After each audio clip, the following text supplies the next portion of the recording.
నమస్కారం దూరదర్శన్ వార్తలకు స్వాగతం నేను శ్రీదేవి ముందుగా ముఖ్యాంశాలు చూద్దాం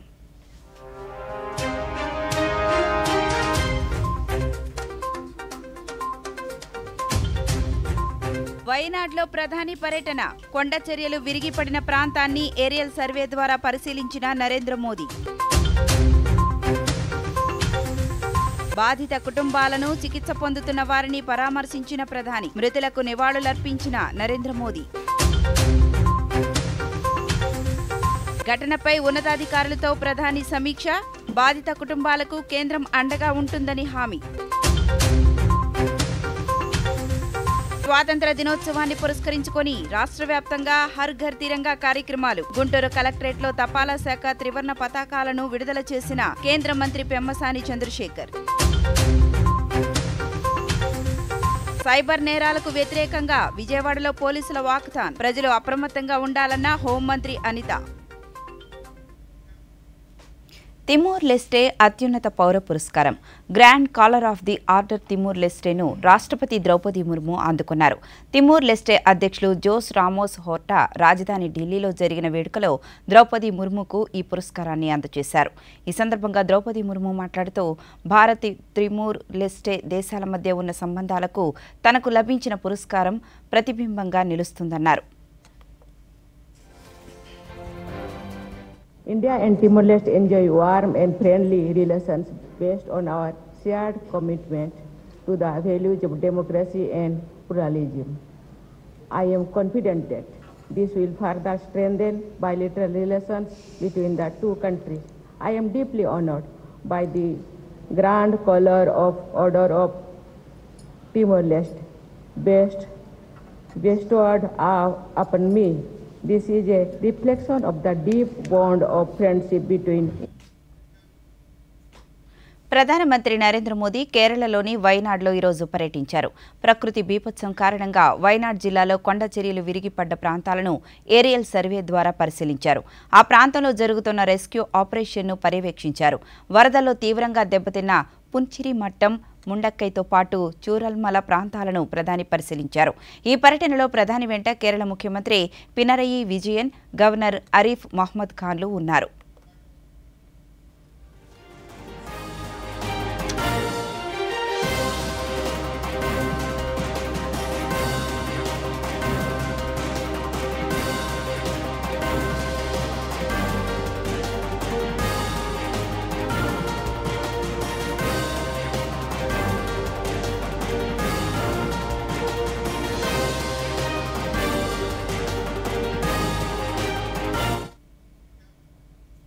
వైనాడ్లో కొండ చర్యలు విరిగిపడిన ప్రాంతంలో ప్రధాని పర్యటించారు. వరదల కారణంగా ఏర్పడిన పరిస్థితులను, వాటి ప్రభావాలను ప్రధాని స్వయంగా పరిశీలించారు.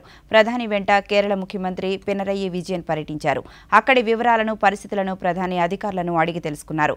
సహాయక చర్యల్లో పాల్గొన్న ఎన్డీఆర్ఎఫ్, ఎస్డీఆర్ఎఫ్ బృందాలకు ప్రధాని కృతజ్ఞతలు తెలియజేశారు.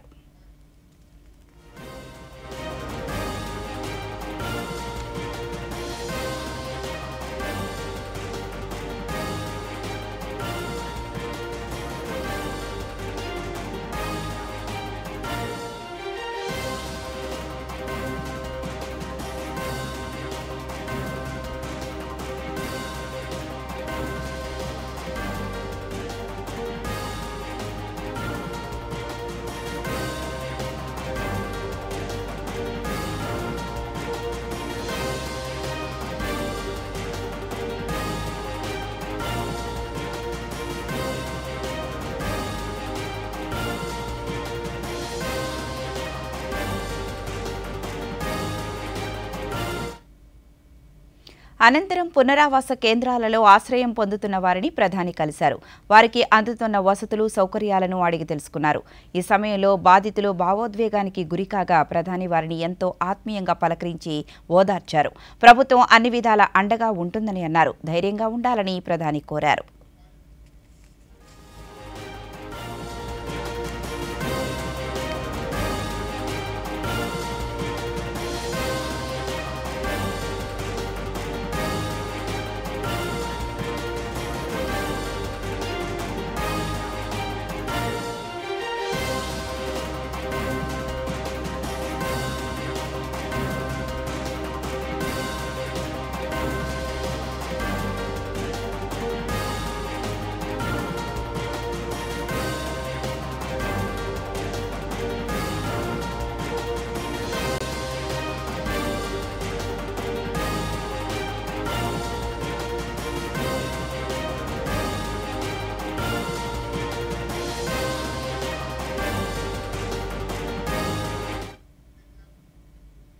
వైనాడ్లో సంభవించిన ప్రకృతి విపత్తులో మృతులకు ప్రధానమంత్రి నివాళులర్పించారు.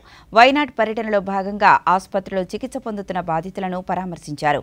వారికి అందుతున్న వైద్య సేవలను, వారి ఆరోగ్య పరిస్థితిని వైద్యులను అడిగి తెలుసుకున్నారు.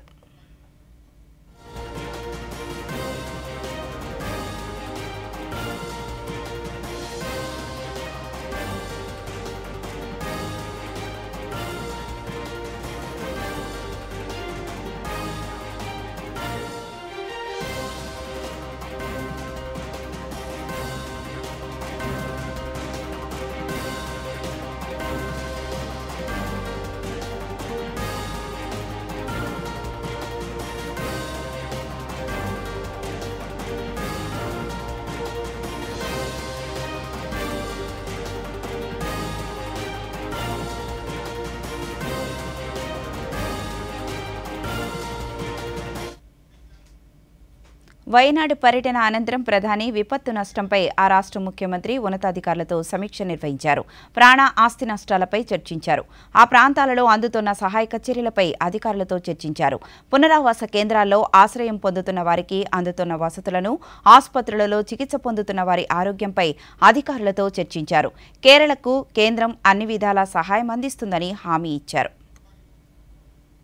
तब से मैं लगातार यहाँ संपर्क में रहा हूँ, पल पल की जानकारी भी लेता रहा हूँ और केंद्र सरकार के जितने भी अंग हैं, जो भी इस स्थिति में मददरूप हो सकते हैं, उसको तुरंत मोबिलाइज करना और हम सब मिल करके इस एक भीषण आपदा में हमारे जो परिवारजन इस समस्या में घिरे थे, उनकी सहायता करना, ये त्रासदी सामान्य नहीं है। सैकड़ों परिवार के सपने उजड़ गए। पूरा विवरण मैंने उनसे सुना है। मैं अस्पताल में भी उन सभी मरीज से मिला हूं जो इस आपदा के कारण अनेक प्रकार की चोट के कारण बहुत ही मुसीबत का समय बिता रहे हैं। ऐसे संकट के समय जब हम साथ मिलकर के काम करते हैं, कितना उत्तम परिणाम मिलता है। उसी दिन सुबह ही मैंने माननीय मुख्यमंत्री जी से बात की थी और मैंने कहा था कि हम हर प्रकार की व्यवस्था को मोबिलाइज कर रहे हैं और जितना जल्दी पहुंच सकते हैं पहुंचते हैं। मैंने हमारे एमओएस को भी तुरंत यहाँ भेजा था। एसडीआरएफ के लोग हो, एनडीआरएफ के लोग हो, सेना के लोग हो, पुलिस के जवान हो, स्थानीय मेडिकल के लोग हो या यहाँ के एनजीओ हो, सेवाभावी संस्थाएं हो, आपदा प्रभावित लोगों की मदद के लिए पहुंचने का प्रयास किया। इन परिजनों ने अपने स्वजन खोए हैं, उसकी पूर्ति करना तो मनुष्य के लिए संभव नहीं है, लेकिन उनका भावी जीवन, उनके सपने चूर चूर न हो जाए, ये हम सबका सामूहिक दायित्व है और भारत सरकार और देश इस संकट की घड़ी में यहाँ के पीड़ितों के साथ है। सरकार को जो कल मैंने हमारे इंटरनल मिनिस्टर्स की जो कोऑर्डिनेशन की टीम थी यहाँ भेजा था, वो कल माननीय मुख्यमंत्री जी से मिले थे, आपके अधिकारियों से मिले थे और वे भी सारे चीजों को देख करके गए हैं। जैसा माननीय मुख्यमंत्री जी ने मुझे बताया है कि वो एक पूरा डिटेल में मेमोरेंडम भेजेंगे। बारिश हुई और डैम पूरा नष्ट हो गया और आप कल्पना करें वो डैम बहुत बड़ा था, मच्छू, पूरा पानी और मोरबी एक शहर है, उसमें घुस गया और 10-10, 12-12 फीट पानी था पूरे शहर में। लेकिन मैं नहीं चाहता कि मेरा आने के कारण यहाँ के रेस्क्यू ऑपरेशन और रिलीफ एक्टिविटी में कोई रुकावटें हो, लेकिन आज मैंने पूरे विस्तार से सारी चीजों को देखा है और जब फर्स्ट हैंड इन्फॉर्मेशन होती है तो निर्णय करने की స్వాతంత్ర దినోత్సవం సమీపిస్తున్నందున హర్ ఘర్ తిరంగాను గుర్తుండిపోయే కార్యక్రమంగా మార్చుకుందామంటూ ప్రధాని నరేంద్ర మోదీ దేశ ప్రజలకు పిలుపునిచ్చారు. సామాజిక మాధ్యమాలలో తన ప్రొఫైల్ చిత్రాన్ని త్రివర్ణ పతాకంగా మార్చుకున్నానని, ప్రతి ఒక్కరూ ఇలాగే చేయాలని కోరారు. అంతేకాకుండా జాతీయ జెండాలతో సెల్ఫీలను తీసుకుని harghar-tiranga.comలో షేర్ చేయాల్సిందిగా మోదీ కోరారు.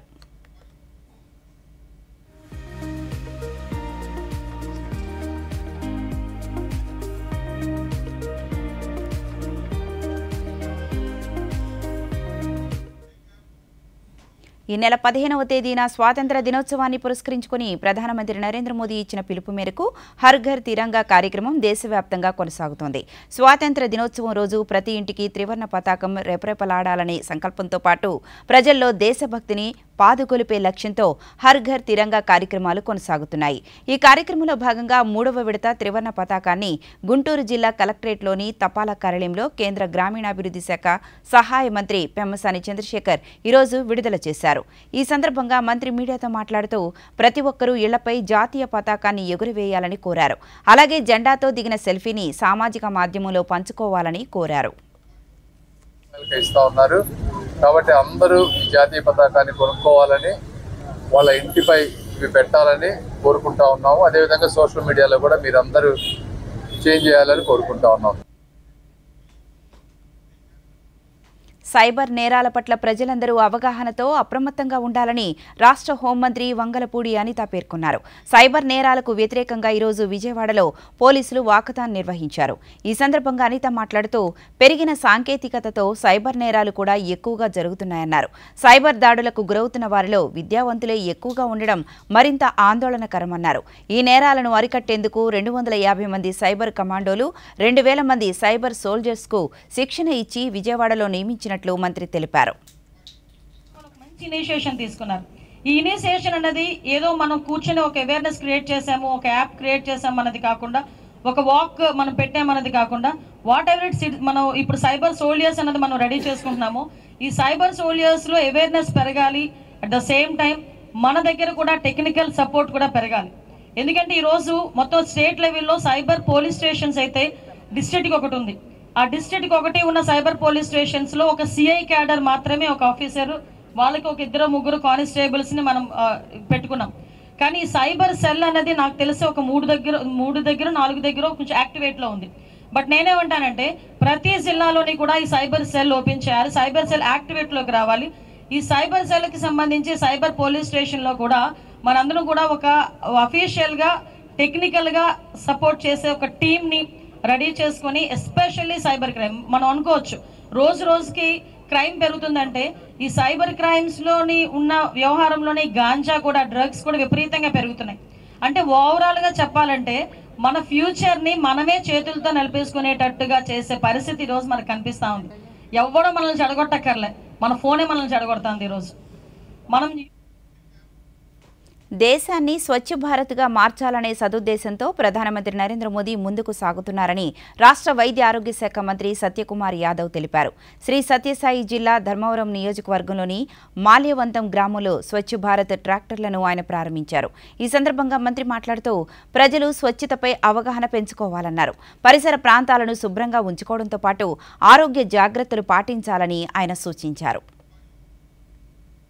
దేశవ్యాప్తంగా 12 కోట్ల వ్యక్తిగత మరుగుదొడ్లను కూడా ఇజ్జత్ ఘర్ల పేర్లతో నిర్మించడం జరిగిన విషయం కూడా తెలిసిందే. ఇదే విధంగా దాంట్లో భాగంగా ఇవాళ ఘన వ్యర్థ పదార్థాల నిర్వహణ, అదేవిధంగా ద్రవ్య వ్యర్థ పదార్థాల నిర్వహణ చేసి తద్వారా గ్రామాలన్నింటినీ పరిశుభ్రంగా తీర్చిదిద్దడం స్వచ్ఛ భారత్ యొక్క ప్రధాన ఉద్దేశం. దాంట్లో భాగంగా వ్యర్థ పదార్థాల నిర్వహణలో భాగంగా పంచాయతీల్లో చెత్త నుండి సంపద తయారు చేయాలని చేసే కేంద్రాలను కూడా నిర్మించడం జరుగుతూ ఉంది. 5 ట్రాక్టర్లని ధర్మవరం నియోజకవర్గంలో మంజూరు చేయడం జరిగింది. దీంట్లో భాగంగా సైబర్ నేరాల బారిన పడకుండా ప్రజలకు అవగాహన కార్యక్రమాలను నిర్వహిస్తున్నామని ఎన్టీఆర్ జిల్లా కమిషనర్ ఎస్వి రాజశేఖర్ తెలిపారు. విజయవాడలో సైబర్ నేరాల వ్యతిరేక వాకథాన్లో కమిషనర్ పాల్గొన్నారు. ఈ సందర్భంగా ఆయన మీడియాతో మాట్లాడుతూ సైబర్ నేరాలను అరికట్టేందుకు సైబర్ కమాండోలు, సోల్జర్స్లను నియమించామన్నారు. రానున్న 3 నెలల్లో మరింత మంది సైబర్ సైనికులను తీర్చిదిద్దే ప్రయత్నం చేస్తున్నట్లు ఆయన తెలిపారు. ఎవరైనా సైబర్ నేరగాళ్ల చేతిలో మోసపోతే వెంటనే 1930 నంబరుకు ఫిర్యాదు చేయాలని సూచించారు. We prepared a small mobile app called Be a Cyber Citizen. So in that we have incorporated all 16 cyber frauds, and we have recruited about 2,000 cyber soldiers. So we are training these 2,000 cyber soldiers, and we are making them to go to citizen and then make this app experienced by the citizen. So in such a way that our objective is to give awareness to 2 lakh citizens in the first go. In the first 3 months, our 2,000 soldiers will go to public, and each cyber soldier will create awareness among 100 citizens and make them cyber citizens. So our objective is to give this education awareness to each and ఇప్పుడు ప్రకటనలో recharge త్వరగా recharge చెయ్యి. ఏం చేసావు?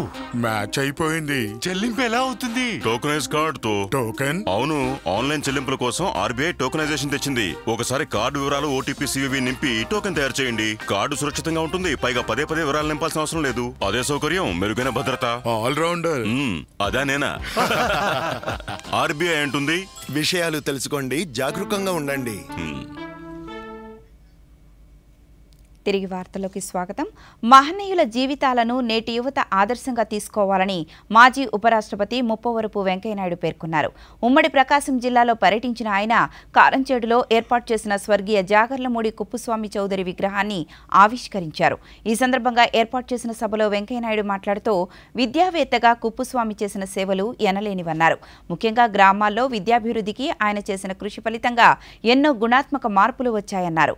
Rajamahendravaram parliament సభ్యురాలు దగ్గుపాటి పురంధేశ్వరి మాట్లాడుతూ కారంచేడు గ్రామ ఖ్యాతిని దేశాలకు వ్యాపింపజేసిన మహోన్నత వ్యక్తి కుప్పుస్వామి అని, అటువంటి మహోన్నత వ్యక్తుల జీవిత చరిత్రలను నేటి విద్యార్థులు చదివేలా తల్లిదండ్రులు ప్రోత్సహించాలన్నారు.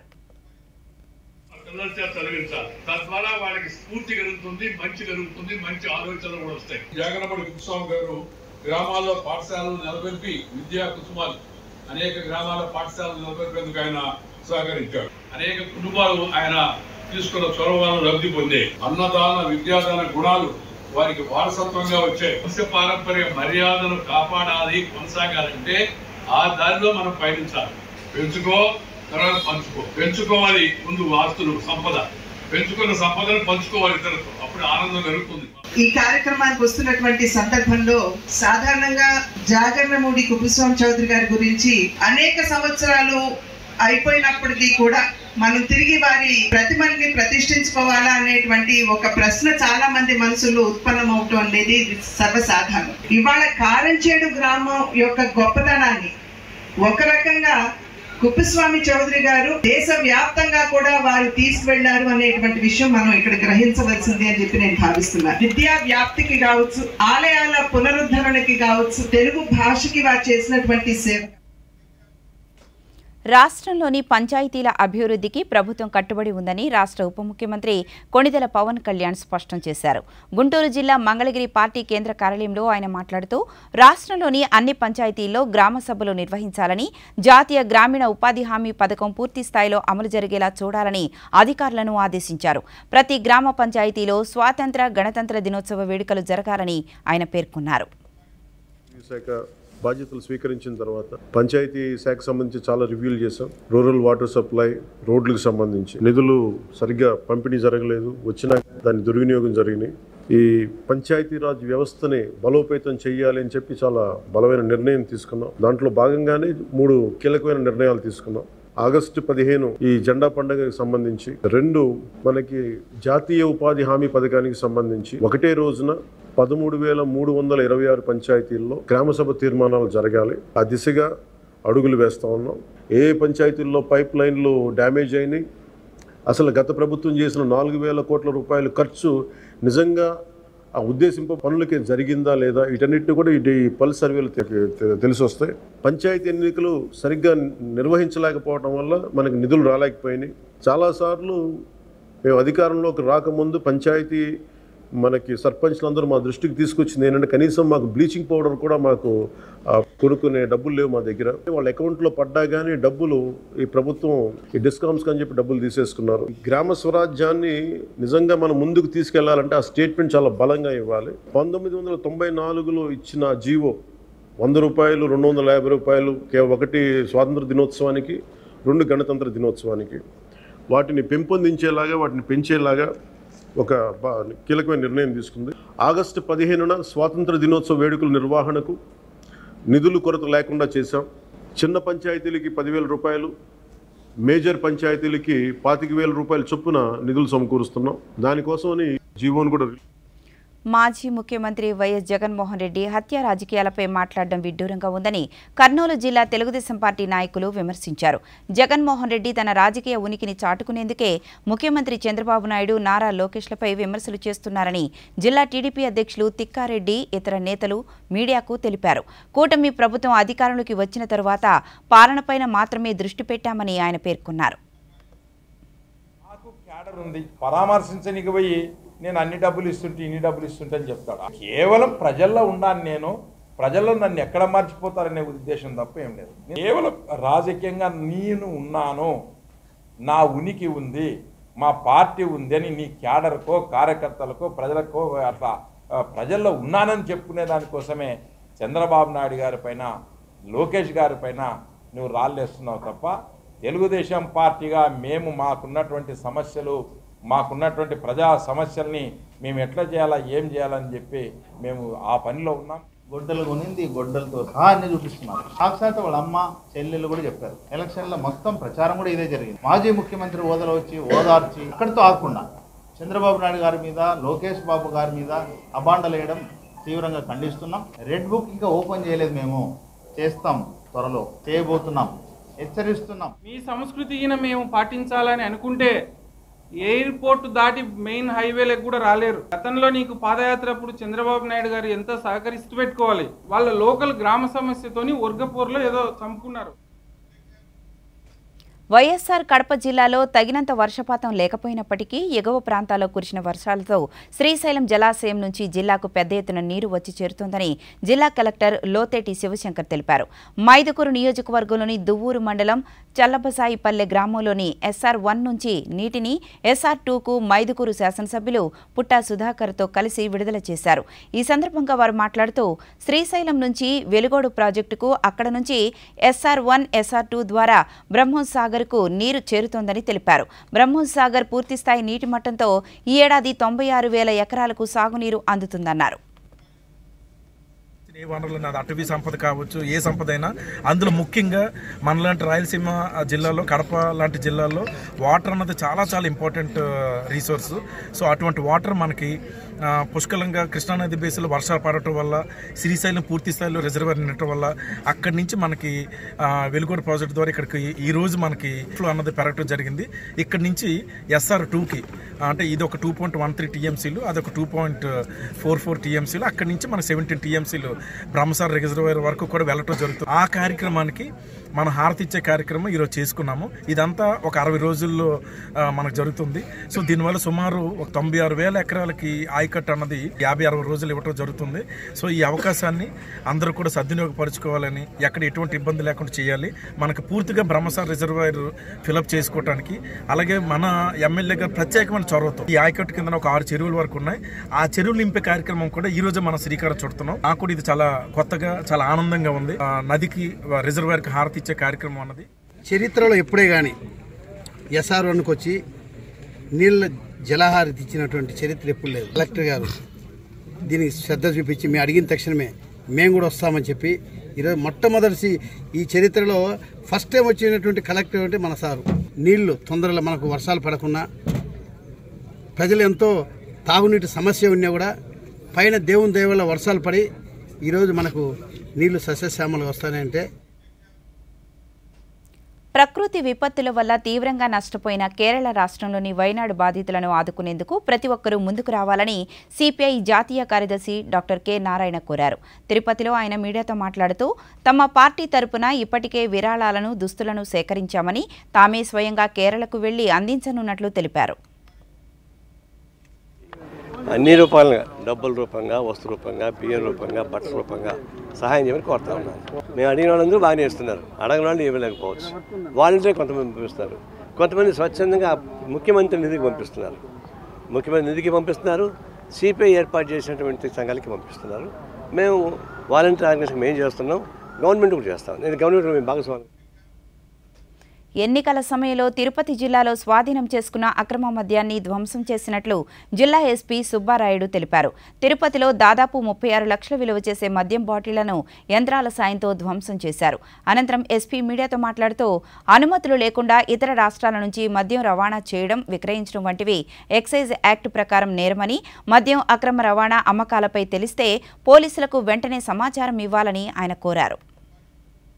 విలువ చేసే మద్యాన్ని వివిధ ప్రాంతాల్లో 300 కేసులు రిజిస్టర్ చేసి సీజ్ చేయడం జరిగింది. ఇందులో ఐడి లిక్కర్, తర్వాత NDPL అన్నీ కూడా సీజ్ చేయడం జరిగింది. ఇప్పుడు 27,700 బాటిల్స్, దాదాపుగా 5,600 లీటర్ల ఈ ఐడి లిక్కర్ని కంప్లీట్గా ప్రొసీజర్ ప్రకారం ఎక్సైజ్ శాఖ మరియు పోలీస్ శాఖ ఎస్సీబీ వారి ఆధ్వర్యంలో కంప్లీట్ దీన్ని డిస్ట్రక్ట్ చేయడం జరుగుతుంది.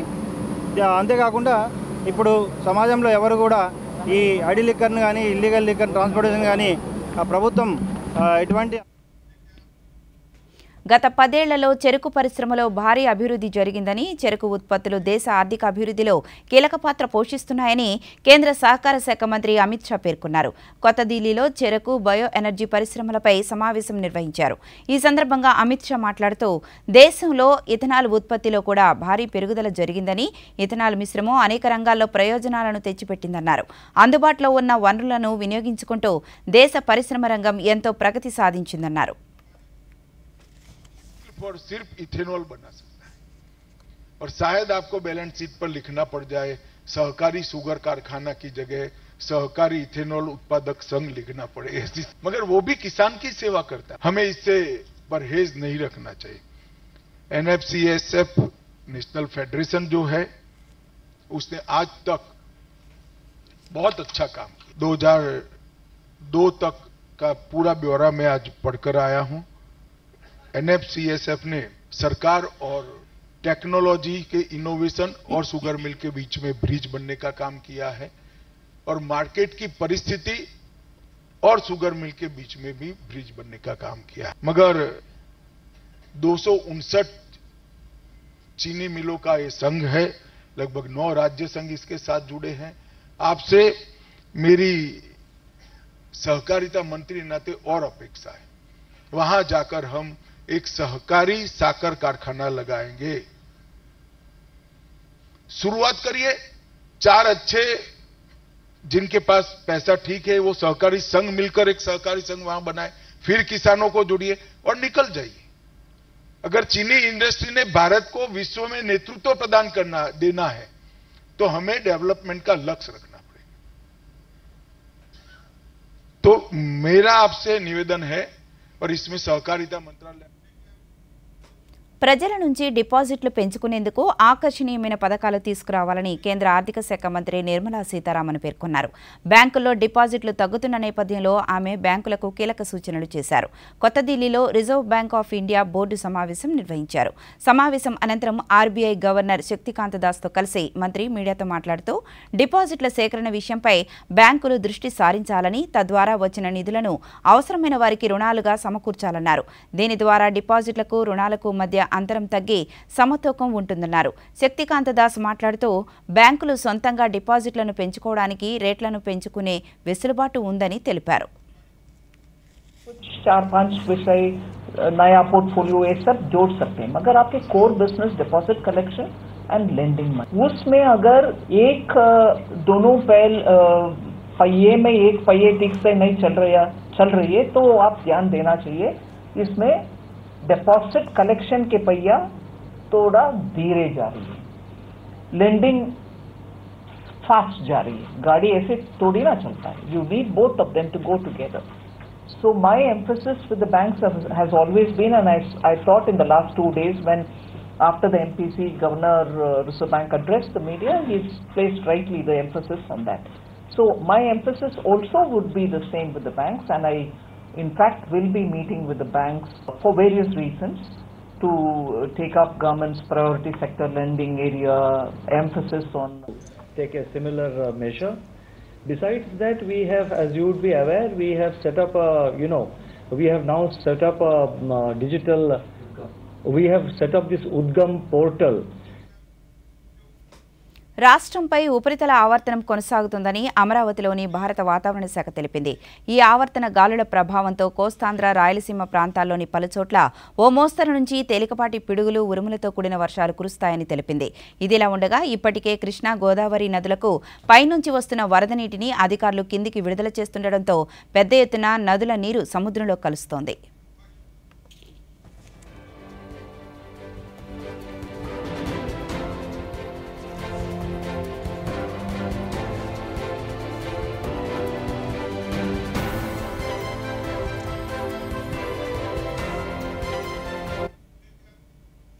ఈ వార్తలు ఇంతటితో సమాప్తం. నమస్కారం.